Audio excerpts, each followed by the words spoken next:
One भक्तों, ये देखो सऊदी में हूँ मैं।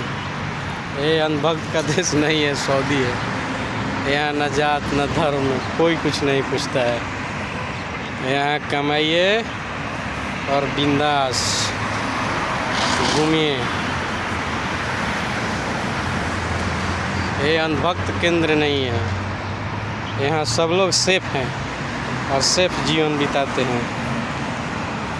यहाँ पर कोई किसी से मतलब नहीं है। इसके लिए गल्फ में सब लोग मस्त और ज़िंदगी बिता रहे हैं। This one here